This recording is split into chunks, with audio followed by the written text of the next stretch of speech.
This is the Bharat electricity show. अभी ये जो शो है ये पहली बार यहाँ पर हुआ है। ये मिनिस्ट्री ऑफ पावर के तरफ से इनिशिएटिव आया है and power grid corporation is the nodal agency है ये शो का।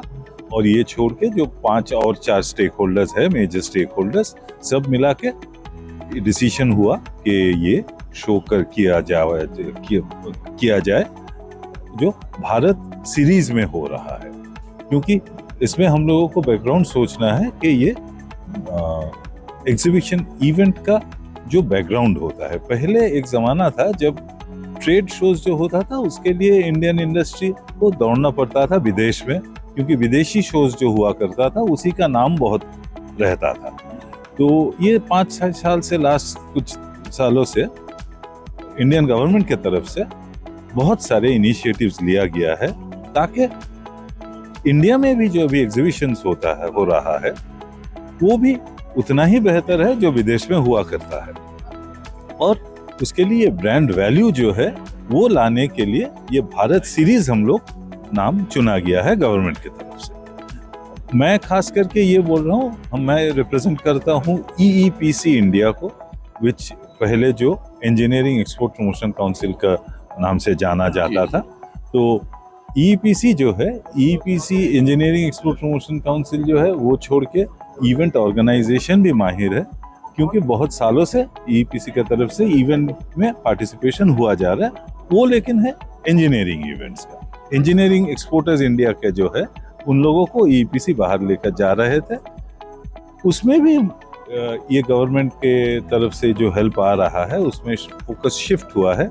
अभी इंडिया में ही बड़े शो हो रहा है। खास करके भारत मोबिलिटी बोल के एक शो हम लोग कर रहे हैं। 2 एडिशन ऑलरेडी हो चुके हैं, 3rd एडिशन आने वाला है 2027 में। वो तो सबसे बड़ा शो है यहाँ का। ये छोड़ के ये भारत सीरीज में हम लोग इस बार भारत इलेक्ट्रिसिटी शो भी हुआ है। यहाँ पर EEPC is the coordinating agency with power grid as the nodal agency. तो ये हम लोग कर रहे हैं। और यहाँ पर ये जो शो है ये हम लोग यशोभूमि भर के पूरा किए हैं, 2 हॉल लेके करीबन 20,000 नेट स्क्वायर मीटर्स। तो ये बहुत ही बड़ा है। और ये यशोभूमि में यहाँ पर एग्जिबिटर्स करीबन 350 है। बहुत सारे स्टेट्स आए हुए हैं, इंटरनेशनल एग्जिबिटर्स है, इंटरनेशनल डेलीगेट्स तो कई आए हुए हैं। EEPC के तरफ से हम लोग रिवर्स BSM का भी इंतजाम यहाँ पर करवाए हैं for the participants here. Reverse BSM का मतलब यही होता है कि विदेशी जो बायर्स है वो लोगों को हम लोग चुने हैं कि जो यहाँ पर आने से इंडिया से एक्सपोर्ट का संभावना बढ़ जाए। तो इंडियन सेलर्स जो है वो लोग भी ये करके कॉमन प्लेटफॉर्म होता है रिवर्स बायर सेलर भी, उसमें भी हम लोग इंतजाम किया है। करीबन 100 विदेशी डेलीगेट्स भी यहाँ पर आए हुए हैं। तो ये है, this is another part of this show.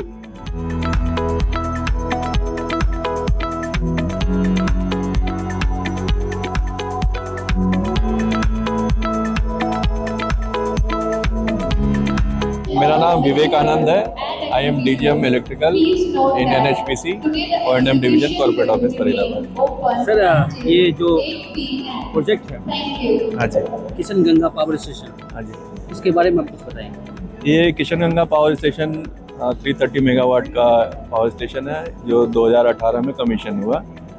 ये पावर स्टेशन JNK में है स्थित। और ये 2000 जैसा मैंने बताया 2018 में ये कमीशन किया गया है। और बन से तैयार हो चुका है? ये अभी बन चुका है और ये अभी ऑपरेशनल है। ऑपरेशनल है, हाँ जी। इसके बारे में पूरी जानकारी मुझे चाहिए आपसे। हाँ, मैं अभी आपको किशन गंगा पावर स्टेशन के बारे में बताना चाहूँगा। जैसा कि मैंने आपको बताया कि ये पावर स्टेशन JNK में स्थित है और ये 330 मेगावाट का पावर स्टेशन है। ये 2018 में कमीशन हुआ था। जैसा कि इस मॉडल में ये इसका पावर स्टेशन का मॉडल है और इस मॉडल में आप देख सकते हैं कि यहाँ पर हमारा डैम है। ये डैम से, जैसा कि आप लोगों को पता है कि डैम से हम मेन रिवर के कोर्स को हम रोकते हैं और उस पानी को हम डाइवर्ट करते हैं। वो पानी हमारा हेडरेस टनल HRT से होते हुए हमारे आगे HRT से होते हुए ये पावर हाउस तक ये पानी आता है पावर हाउस में। ये पानी पावर हाउस में जो हमारा टरबाइन है उसको हिट करता है, उस टरबाइन को रोटेट करता है। वो टरबाइन हमारा जनरेटर से कपल्ड होता है और उस जनरेटर के रोटर को घुमाता है। इससे क्या होता है कि हमारी बिजली जनरेट होती है और उसके बाद टरबाइन को घुमाने के बाद वो पानी मेन रिवर में जाके मिल जाता है। उसके बाद जो जनरेटर से हमारा जो बिजली बनी वो हम उसको स्विच यार्ड के थ्रू पावर इवैक्यूएट करते हैं और ट्रांसमिशन लाइन से होते हुए हम जो हमारी जो एजेंसीज़ हैं उसको हम उनको बिजली सप्लाई करते हैं। ये आप देख सकते हैं, ये हमारे पास पूरे किशनगंगा का ये हमारे पास वर्किंग मॉडल है। कितनी लंबी है ये रिवर की अगर बात करें प्रोजेक्ट और वहाँ स्टार्टिंग की बात करें? ये करीब 18 किलोमीटर का हमारा टनल है और ये टनल जो बनती है वो पहाड़ों के अंदर होती है और इसको ये टनल हमारी कंक्रीट की होती है और इसका कंक्रीट की जो कंक्रीट का जो शेप होता है वो हॉर्स शू शेप होता है। हॉर्स शू का जो शेप होता है उस शेप की ये टनल बनती है और पूरी कंक्रीट की होती है। ऑपरेशन में आती है? हाँ जी, यहाँ पे आप देख सकते हैं कि ये जो हमारा पावर हाउस है इस पहाड़ के अंदर ही है स्थित और बाहर आप देख सकते हैं हमारी कॉलोनी है जिसमें जो वर्कमैन जो हमारे पावर हाउस में काम करते हैं वो इस कॉलोनी में रहते हैं। जब भी हमारे मशीन को ऑपरेट करना हो या उसकी मेंटेनेंस करनी हो तो राउंड द क्लॉक हमारे जो वर्कमैन है वो अवेलेबल रहते हैं। जैसा कि मैंने आपको बताया कि यहाँ पे हमारा पावर हाउस है इस लोकेशन पे और इसी के जस्ट पावर हाउस के ऊपर हमारा स्विच यार्ड है जहाँ से हम पावर इवैक्यूएशन कर रहे हैं और इसके पीछे में हेडरेस्ट टनल है जैसा कि मैंने बताया करीब ये 18 किलोमीटर का है और इसके ऊपर में हमारा डैम का क्षेत्र है और इनटेक स्ट्रक्चर है और इसके पीछे आप देख सकते हैं ये रेड कलर की एक लाइन है जिसको जो LOC है हमारी और इसके बाद पाकिस्तान का क्षेत्र हमारा शुरू हो जाता है। इस पावर स्टेशन को बनने में करीब 11 साल लगे। 11 साल इसलिए लगे, नॉर्मली 5 साल में हमारा हाइड्रो पावर स्टेशन बन जाता है लेकिन इसमें करीब 11 साल इसलिए लगे क्योंकि इसमें काफ़ी दिनों तक इसका कार्य बंद रहा कुछ लीगल इश्यूज़ के कारण जो कि हमारा पाकिस्तान के साथ था और वो लीगल इशू जब रिजॉल्व हुआ उसके बाद इसका कार्य दोबारा शुरू हुआ 2011 में। ये ब्लू लाइट क्या है? ये ब्लू लाइट हमने ये दर्शाया है कि यहाँ से हमारा जो डैम से जो पानी आता है वो HRT के थ्रू इस तरीके से बहता हुआ आगे जाता है और आगे जाके पावर हाउस में हमारे टरबाइन को वो हिट करता है जिससे कि टरबाइन हमारी घूमती है और पावर हमारा जनरेट होता है।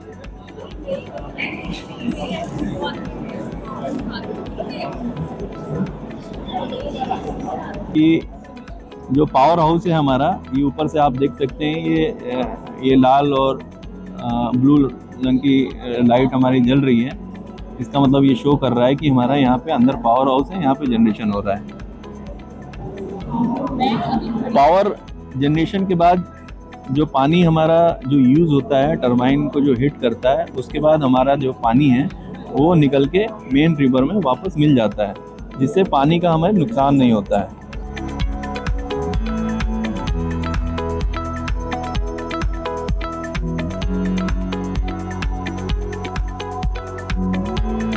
मेरा नाम योगेश रंजन है। मैं ओनर हूँ BMC पावर कंपनी का जो कि ट्रांसमिशन एंड डिस्ट्रीब्यूशन लाइन में जो टावर इरेक्शन होता है उसके लिए हम स्पेशलाइज्ड मशीनरी जो यूज़ होती है उसको मैन्युफैक्चर करते हैं और उसके हम पायनियर हैं।